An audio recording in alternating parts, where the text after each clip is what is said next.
Antes de continuar a mensagem dessa semana, eu quero aquela notícia, aquele momento, nossa semana, que eu tenho dado um resumo do que aconteceu. Então, primeiro, nós começamos um novo mês, o mês de abril e março vencemos, mas já tivemos a primeira semana de maio. Junto com a semana vem oportunidades, vem desafios, nós estamos novamente aprendendo coisas novas, fazendo coisas novas, os nossos desafios financeiros continuam. É importante você saber, nós reduzimos o nosso orçamento em quase 50%. Mas ainda é um desafio grande, que nós precisamos da sua colaboração com os dízimos, com as ofertas. A Foco precisa da sua ajuda. Eu continuo crendo que o pouco de muitos Deus vai multiplicar. Mas se você pode ser generoso, fazer uma oferta para a Foco e para a igreja, faça. Também quero dizer que nós estamos seguindo com os movimentos sociais, você já pôde observar nos vídeos.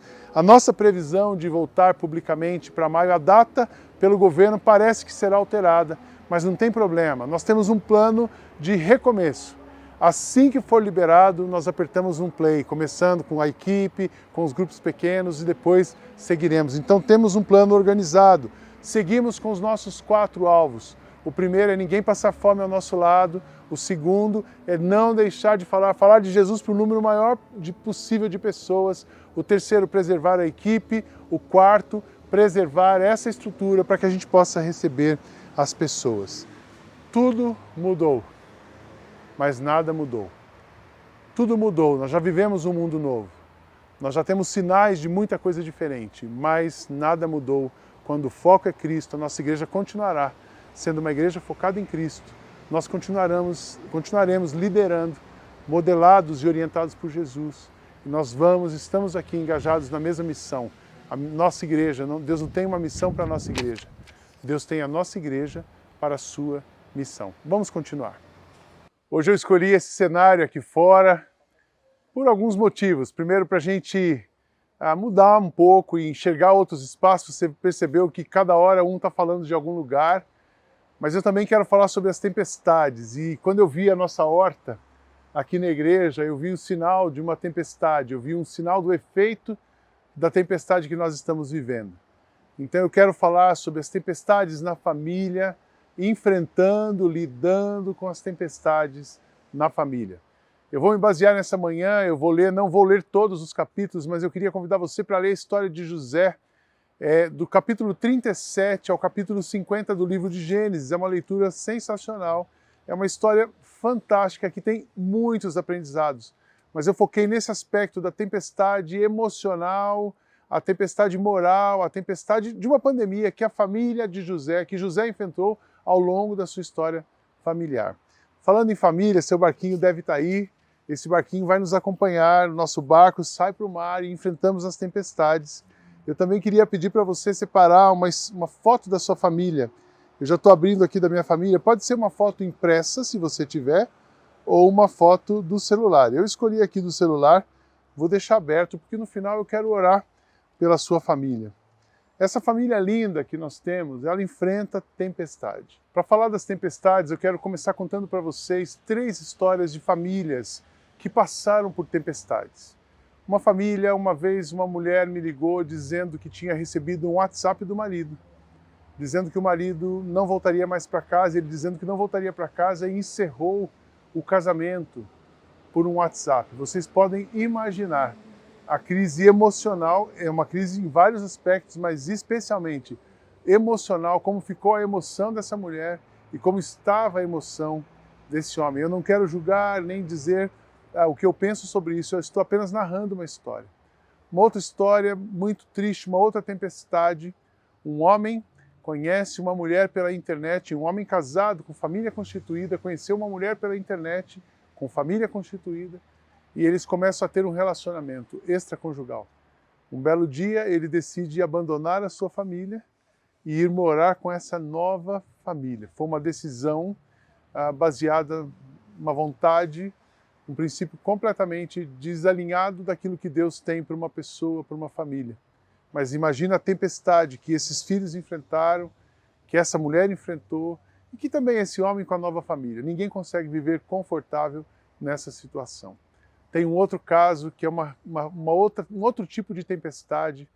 Eu conheço um homem muito íntegro, trabalhou a carreira, uma carreira brilhante, íntegro, guardou dinheiro, cuidou da família, formou os filhos, terminou aquela fase da carreira e foi realizar um sonho. Ele investiu o que ele tinha ganho ao longo do seu tempo de trabalho árduo em um negócio. E esse negócio não deu certo. E ele perdeu tudo o que ele ganhou em 30 anos, ele perdeu naquele negócio. Esse homem hoje precisa de ajuda de pessoas para poder viver e se manter no básico. Que crise de escassez, que crise, imagina os sonhos, expectativas, enfim. As tempestades, elas chegam nas nossas vidas, não tem ninguém que não passa por tempestade.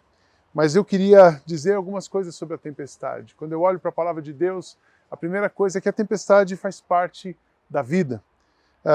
Jesus falou isso no Evangelho de João, ele disse, eu digo, para que por estarem unidos comigo vocês tenham paz. No mundo vocês vão sofrer, mas tenham coragem, eu venci o mundo. E outra versão dizia, no mundo tereis aflições, mas tenham bom ânimo, eu venci o mundo. A segunda coisa que eu quero falar sobre tempestade. Tempestades são caminhos para a lapidação do caráter. Tiago falou sobre isso. Meus irmãos, sintam-se felizes quando passarem por todo tipo de aflições, pois vocês sabem que quando a sua fé vence essas provações, ela produz perseverança e que essa perseverança seja perfeita a fim de que vocês sejam maduros e corretos, não falhando em nada. Uma outra coisa sobre a tempestade é, graças a Deus, tempestades passam. A gente vê isso quando Jesus estava com os discípulos ali no lago de Cesareia e os discípulos ficaram apavorados e Jesus acalmou aquela tempestade. No Evangelho de Lucas, capítulo 8, verso 24, a gente tem essa narrativa. Aí os discípulos chegaram perto de Jesus e o acordaram dizendo, mestre, mestre, nós vamos morrer. Jesus se levantou, deu uma ordem ao vento e à tempestade e eles pararam e tudo ficou calmo. Tempestade passa. E a quarta verdade sobre a tempestade. Jesus tem poder sobre a tempestade. Ele dá ordem aos ventos, ele acalma o mar e ele faz a tempestade passar. Isso é uma realidade. Jesus ali no barco, quando ele tomou aquela medida e disse para o vento se acalmar, para o vento cessar, a tempestade parou. Vem o discípulo, as reações dos discípulos. Então ele disse aos discípulos, por acaso vocês não têm fé? Mas eles estavam admirados e com medo e diziam uns aos outros, que homem é este? Ele manda até no vento das ondas e eles obedecem. Nós estamos enfrentando uma tempestade, mas Jesus continua sendo o mesmo. Uma palavra dele é suficiente para curar tudo. Jesus, nada e nenhuma pandemia, por maior que ela está sendo e esteja atingindo o mundo inteiro, mudando a situação, mudando o mundo, comportamentos, pensamentos, nada disso é maior do que o poder e a autoridade de Jesus sobre isso. Então nós precisamos viver e passar por uma tempestade com esse pano de fundo. José, a história de José, ele viveu algumas tempestades, eu coloquei algumas, mas ele viveu muitas tempestades na sua trajetória familiar. Quando você lê ali no capítulo 37, começa a história de José, José era um dos filhos de Jacó, e ele foi vendido ao Egito pelos irmãos como escravo. E os seus irmãos disseram para o pai que ele tinha morrido. E começa uma história, uma trama de mentiras, de inveja, uma grande crise ali.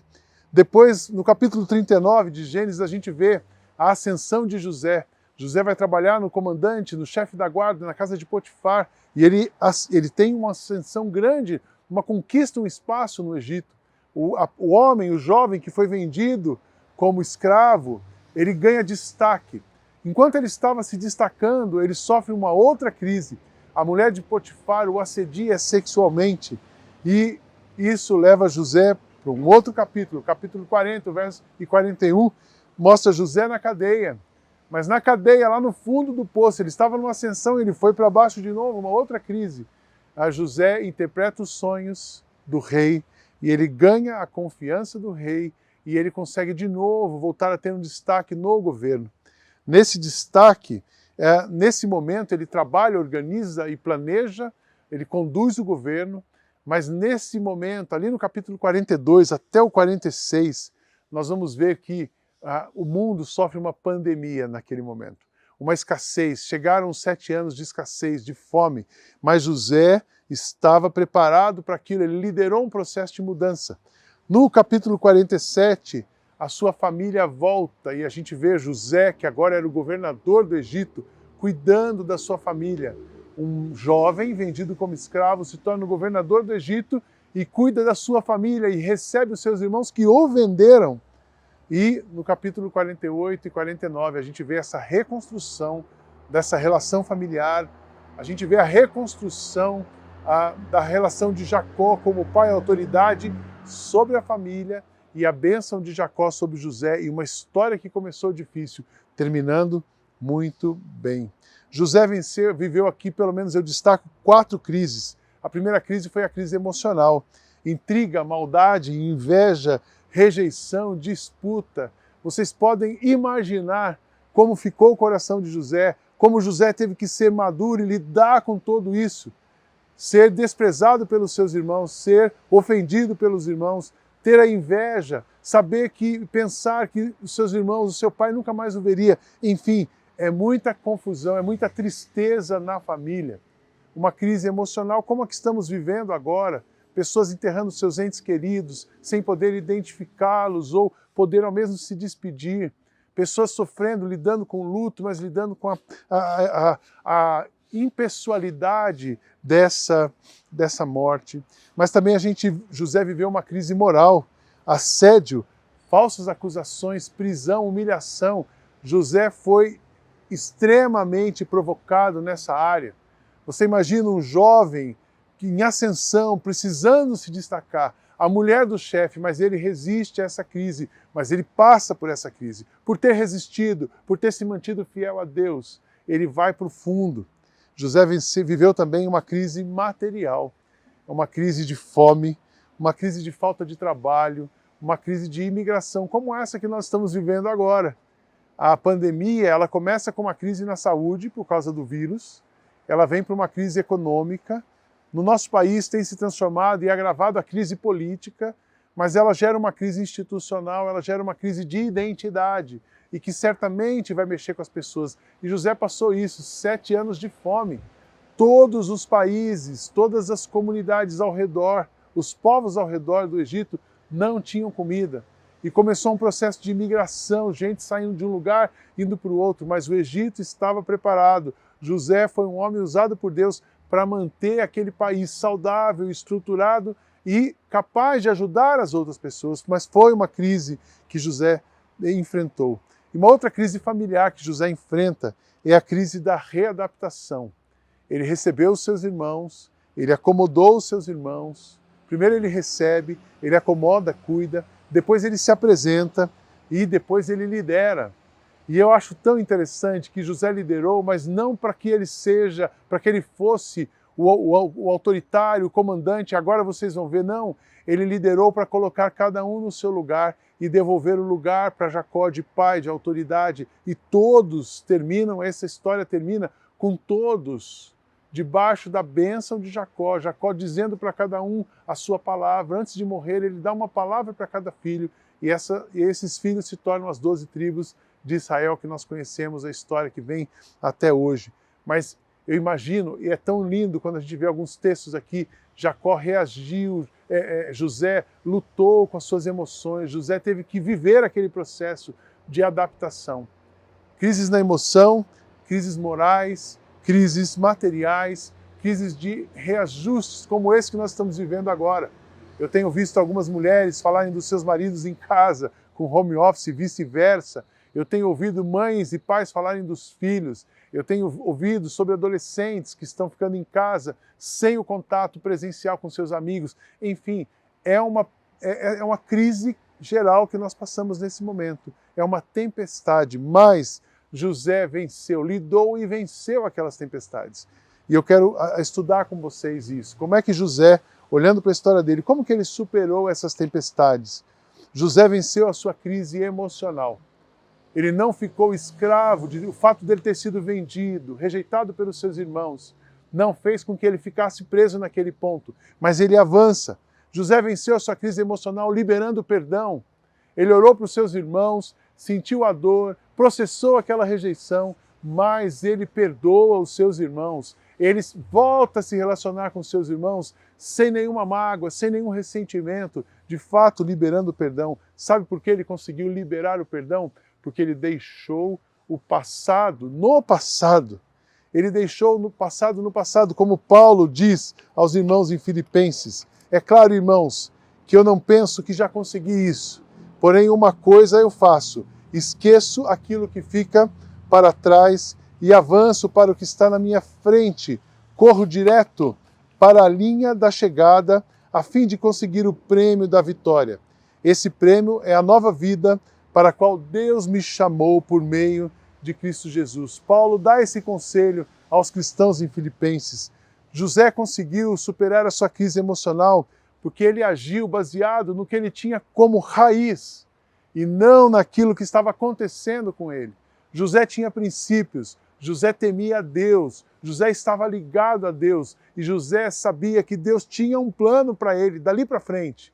E foi essa convicção de quem ele era, de quem estava com ele e do que Deus tinha para ele. Foi essa convicção que fez José caminhar, foi essa convicção que fez José superar essa crise na emoção. Ele não olhou para aquilo que ele estava passando, mas ele olhou para aquilo que ele tinha, que Deus tinha para ele. Por quê? Porque os pés dele estavam firmados em Deus. José, assim como Paulo falou aos Coríntios, tinha um tesouro espiritual. Assim Paulo fala no segunda carta de Paulo aos Coríntios, capítulo 4, versos 7 a 9, diz assim: porém nós que temos esse tesouro espiritual, somos como potes de barro, para que fique claro que o poder supremo pertence a Deus e não a nós. Muitas vezes ficamos aflitos, mas não somos derrotados. Algumas vezes ficamos em dúvida, mas nunca desesperados. Temos muitos inimigos, mas nunca nos falta um amigo. Às vezes somos gravemente feridos, mas não somos destruídos. Então José sabia que em Cristo, firmado com seus pés na rocha e olhando para Deus, continuando sendo fiel a Deus, ele enfrentaria e superaria. E isso fez José tomar uma decisão de prosseguir. José vence a sua crise emocional porque ele toma uma decisão de prosseguir. Ele não olhou para aquele fato, ele não ficou escravo daquilo, porque ele sabia que aquilo era passageiro, mas o que Deus tem para ele é eterno. Eu quero dizer isso para você também nessa manhã. Na mesma carta de Paulo aos Coríntios, ele diz assim: por isso nunca ficamos desanimados. Mesmo que o nosso corpo vá se gastando, nosso espírito vai se renovando dia a dia. E essa pequena e passageira aflição que sofremos vai nos trazer uma glória enorme e eterna, muito maior que o sofrimento, porque nós não prestamos atenção nas coisas que se veem, mas nas que não se veem, pois o que pode ser visto dura apenas um pouco, mas o que não pode ser visto dura para sempre. José manteve a sua sanidade, independente do que estava acontecendo. Por quê? Porque ele sabia quem ele era. Ele sabia quem estava se movendo, quem estava no controle de todas as coisas. E ele sabia o que Deus tinha preparado para ele. Eu quero dizer para você nesse dia, que você mantenha-se firme ao Senhor, que você mantenha-se independente da crise. Se você está passando por uma crise de emoção, tristeza, depressão, angústia, peça ajuda, você vai sair disso.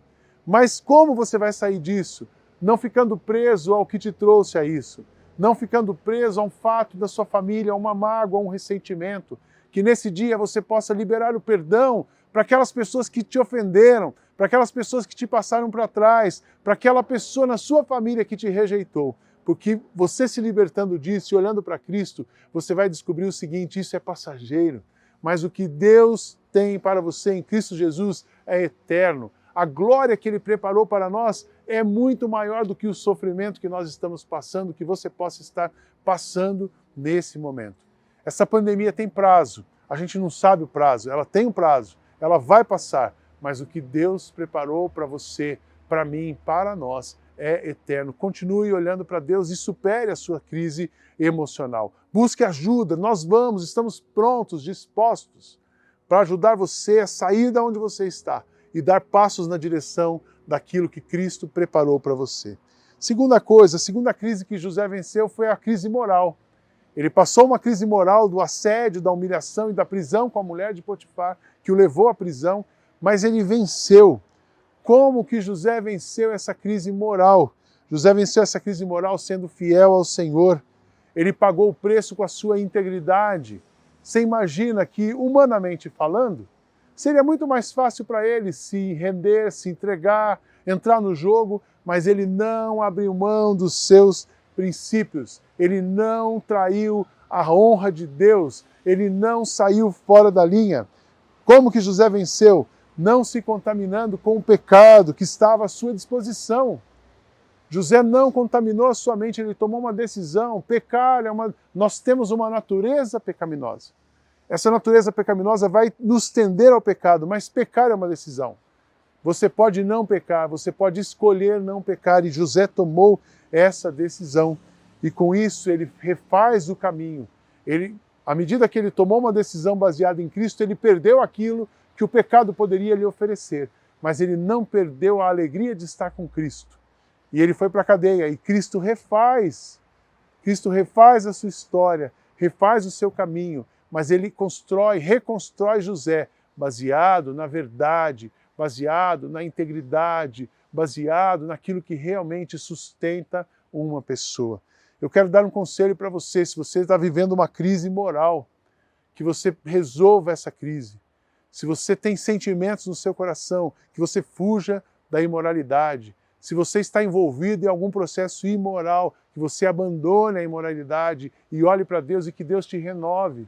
Que você seja fiel à sua esposa, que você seja fiel ao seu marido, que acima de tudo você seja fiel a Deus, aos princípios que você tem aprendido na palavra de Deus. Carta de Paulo aos Coríntios, Paulo estava encorajando aqueles irmãos a superarem uma crise. Para superar, você precisa fugir daquilo que te leva para a crise. E ele dizia, fujam da imoralidade sexual. Qualquer outro pecado que alguém comete não afeta o corpo, mas a pessoa que comete imoralidade sexual peca contra o seu próprio corpo. Será que vocês não sabem que o corpo de vocês é o templo do Espírito Santo, que vive em vocês e lhes foi dado por Deus? Vocês não pertencem a vocês mesmos, mas a Deus, pois Ele os comprou com preço. Portanto, usem o seu corpo para a glória de Deus. José usou o seu corpo para a glória de Deus. José não se rendeu aos encantos e ao efeito do pecado. Foi esse o caminho que ele venceu uma crise moral.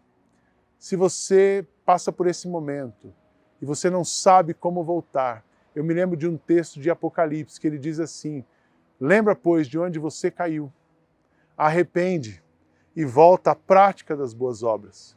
O arrependimento é o começo para uma restauração moral. O arrependimento vai te levar a uma mudança. E para onde você vai mudar? Mude para o começo.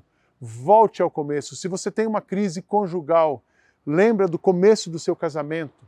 Lembra o que te atraiu e juntou com essa pessoa. Se você tem uma crise moral de negócios, é hora de você abandonar os negócios e começar de novo. É melhor ter menos dinheiro com integridade do que ter muito dinheiro com a crise moral.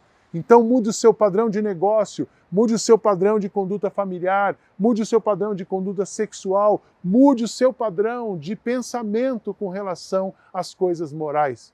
Que aquilo que seja moral para Cristo seja aquilo que seja moral para você também. É assim que nós vamos viver e vencer essa crise de moralidade. Foi assim que José venceu. Mas também José venceu a pandemia.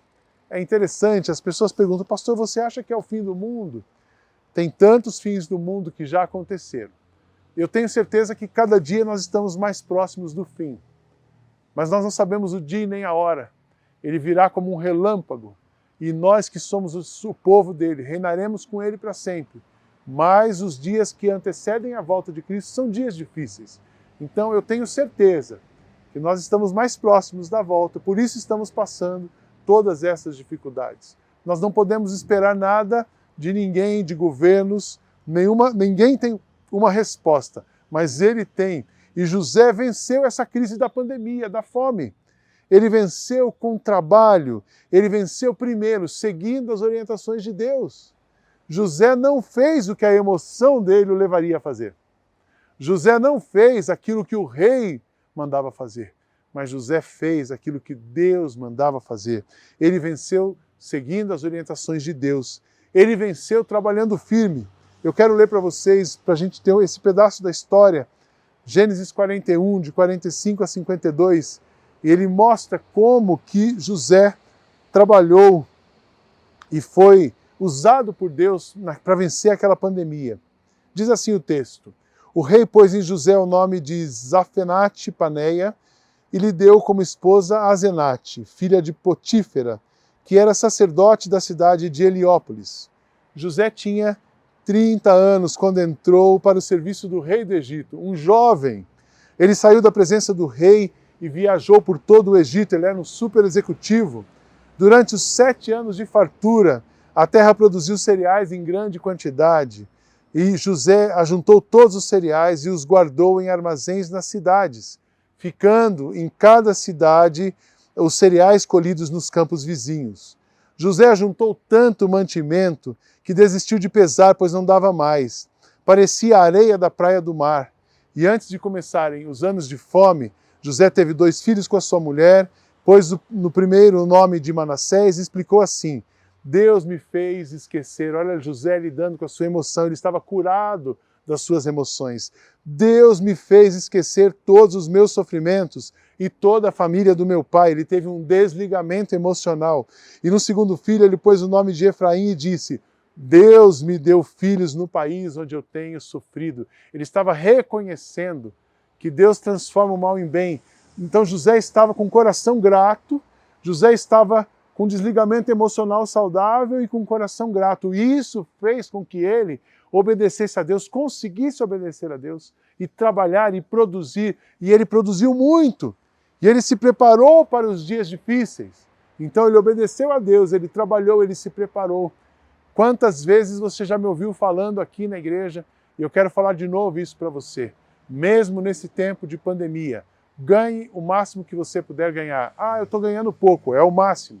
Guarde o máximo que você puder guardar e doe o máximo que você puder doar. Eu tenho acompanhado as famílias aqui da igreja, algumas extremamente necessitadas e outras mesmo passando com aperto. Continuam generosas, porque generosidade é uma marca de quem sabe que Deus está no comando. E a generosidade de José foi quem ajudou a restaurar aquela pandemia.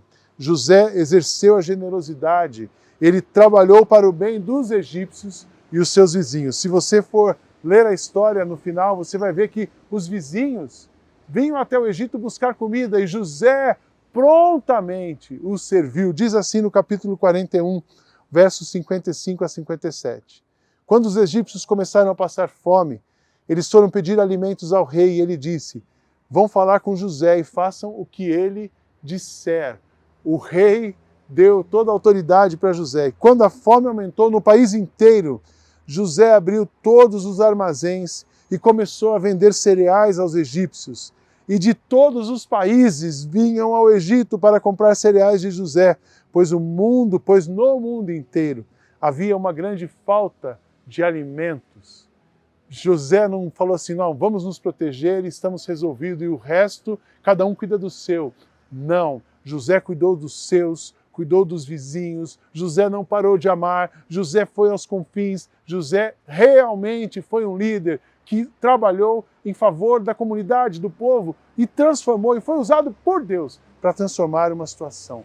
Essa crise só vai ser vencida se nós estivermos seguindo a orientação de Deus. Essa crise só vai ser vencida se nós continuarmos trabalhando e nos movendo firmes na direção de Deus. Essa crise só vai ser vencida. Nós vamos vencer essa crise dessa pandemia, exercendo a generosidade, que a nossa igreja, que a nossa comunidade possa doar cada vez mais, que você como pessoa possa ser o mais generoso que você puder. É assim que você vai vencer essa crise do isolamento, essa tristeza que você está passando, essa sensação de medo e insegurança.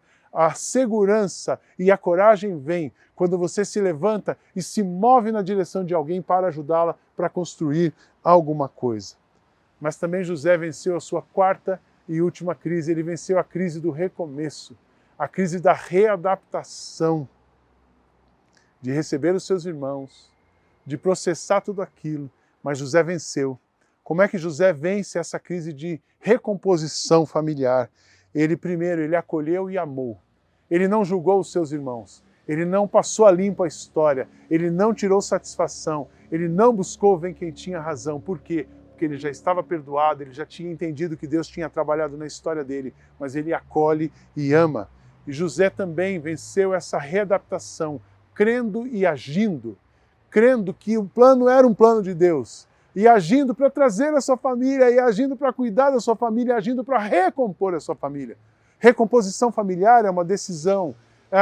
Agir na direção de cuidar da família é uma decisão, mas o ponto de partida é a fé, são seus valores, é aquilo que você acredita. José venceu o desafio do recomeço, liderando e se submetendo ao seu pai.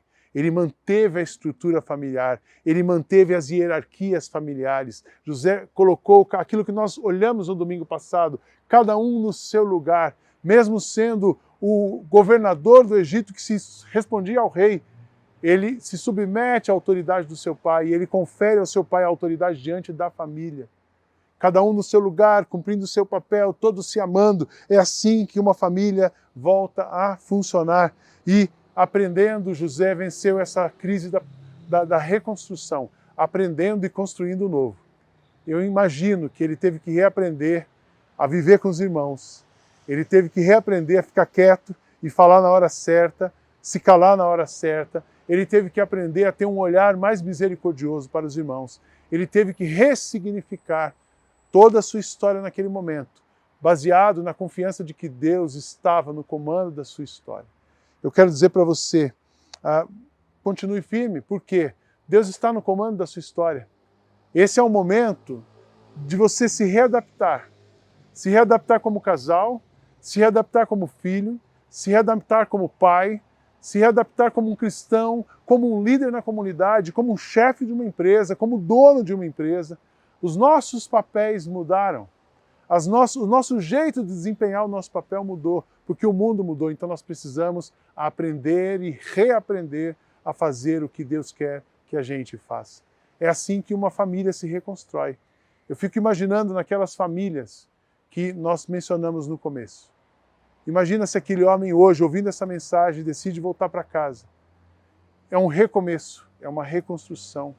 Imagina se esse homem hoje, que sempre foi generoso, vem uma oportunidade de trabalho e ele decide recomeçar, começar de novo, começar pequeno, começar lá de baixo, como ele começou há tantos anos atrás. É necessária humildade, mas se todos tiverem a disposição de recomeçar, tudo pode ser reconstruído.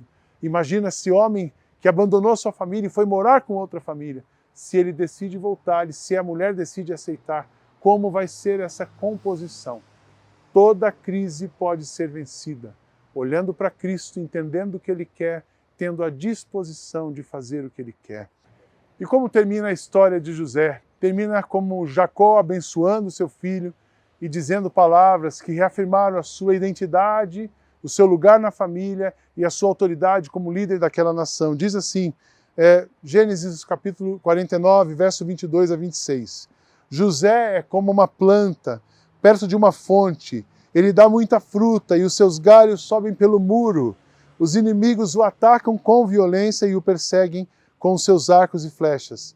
Porém, o seu arco ficou firme e os seus braços continuaram fortes pela força do poderoso de Jacó, pelo nome do pastor, a rocha de Israel. O Deus do seu pai ajudará José, o Todo-Poderoso, lhe dará bênçãos, bênçãos do alto céu, bênçãos de águas que ficam embaixo da terra, bênçãos de muitos animais e muitos filhos, bênçãos de cereais e de flores, bênçãos que montanhas antigas, coisas deliciosas dos montes ermos. Que todas essas montes eternos, que todas essas bênçãos estejam sobre a cabeça de José, sobre a testa daquele que foi escolhido entre os seus irmãos. Essa bênção para José, essa bênção se estende, Jesus é da raiz, dessa raiz, essa bênção se estende sobre mim e sobre você. O que Jacó pensa sobre José é o reflexo de Jesus. E nós que temos Cristo, é Jesus em nós. Esse é o pensamento de Deus para você e para mim, para a sua família. Deus tem planos para a sua família, Deus quer refazer a sua história. Eu não sei a crise que você está vivendo, mas eu sei disso, Deus é poderoso para fazer muito mais do que você pede ou pensa. Eu comecei falando da nossa horta. Há algumas semanas atrás eu já tinha superado a emoção de ver o nosso auditório vazio, apesar dele estar cheio nas casas. Mas eu passei aqui, vi a horta que nós tínhamos pedido para limpar e eu vi essa horta vazia.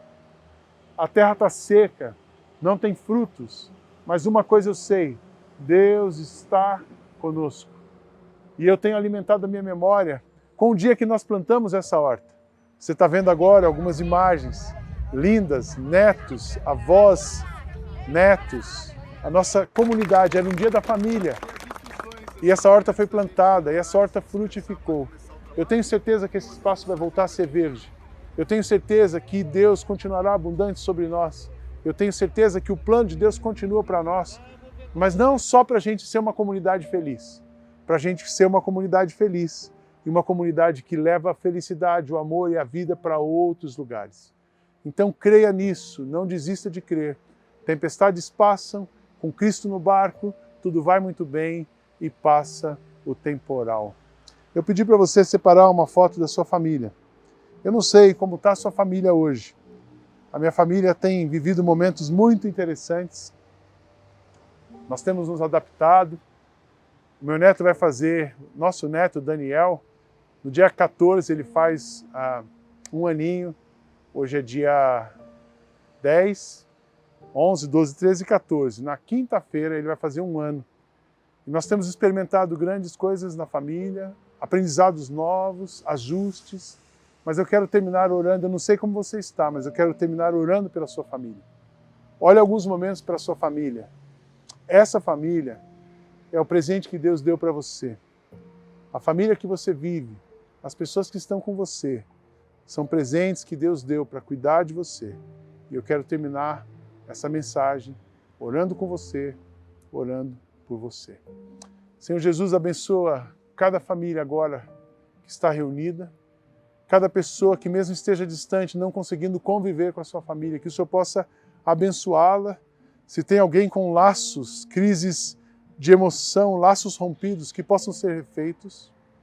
Se tem alguém passando por uma crise moral, que o Senhor possa libertar, que o Senhor possa trazer paz para as famílias, calma na tempestade e coragem para enfrentar todos os desafios que nós temos enfrentado nesse momento. Abençoa as famílias dessa comunidade, da nossa comunidade. Abençoa as famílias da nossa cidade. Abençoa as famílias que estão enfrentando luto. Abençoa, Deus, as famílias que estão lutando com doenças e enfermidades nesse momento. Abençoa todas as famílias do nosso país. Que nenhuma família tenha falta de alimento nas suas casas. Que ninguém tenha o mínimo, falta do mínimo para viver. Tenha misericórdia do nosso país. Abençoa o mundo inteiro. E que todos possam conhecer a Tua glória e se render aos Teus pés. Ajuda-nos e sustenta-nos em meio à tempestade. Que todos os dias seja renovado no nosso coração a certeza e a promessa de que em Cristo nós somos mais que vencedores. Muito obrigado por esse tempo, Deus. Abençoa cada família, nossa oração, em nome de Jesus. Amém. Deus abençoe você, a sua casa. Nós vamos cantar uma bênção. A mesma bênção de Jacó, a mesma bênção de Arão. E a bênção de Deus para a minha vida, para você, para a sua família. Ouça essa bênção, cante essa bênção. Números capítulo 6, versos 24 e 25. Vamos cantar e ouvir todos juntos.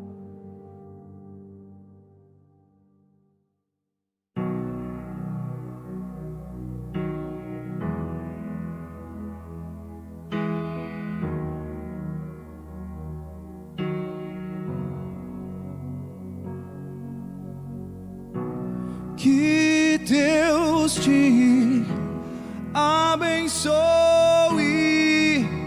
te guarde e brilhe sua face sobre ti. Levante teu rosto e te dê a paz.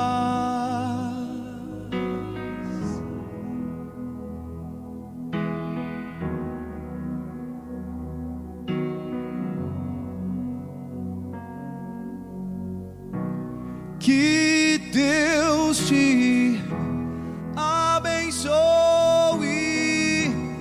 te guarde e brilhe sua face sobre ti, levante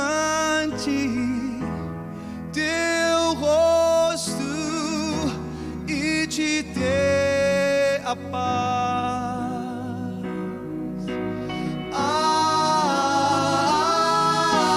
Amém, amém, amém, amém, oh, amém, amém, amém. Que Deus te abençoe, te guarde e brilhe sua face sobre ti, levante teu rosto e te dê a paz. Amém. Amém, amém, amém, amém, amém, amém, amém, amém, oh, amém, amém,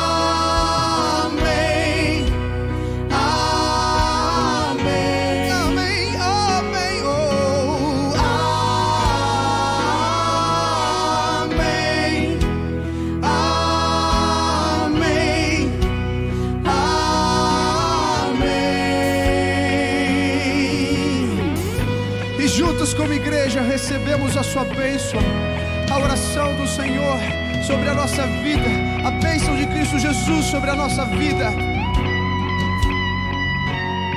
Que o favor de Deus seja sobre ti, sobre toda tua geração, tua família e teus filhos e os filhos de teus filhos. Que o favor de Deus seja sobre ti, sobre toda tua geração, tua família e teus filhos e os filhos de teus filhos. Que o favor de Deus seja sobre ti, sobre toda tua geração, tua família e teus filhos e os filhos de teus filhos. Que o favor de Deus seja sobre ti, sobre toda tua geração, tua família e teus filhos e os filhos de teus filhos.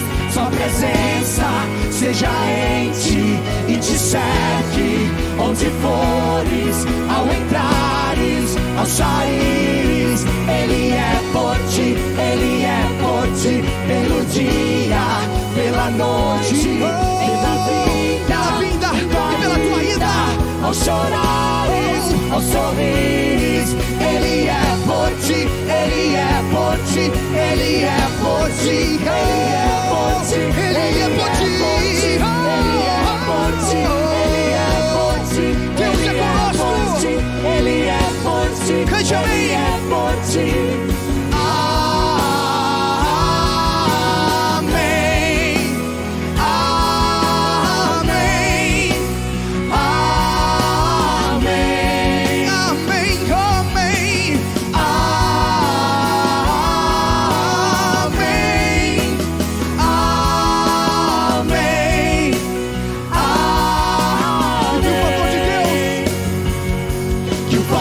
De Deus seja sobre ti, sobre toda tua geração, sua família.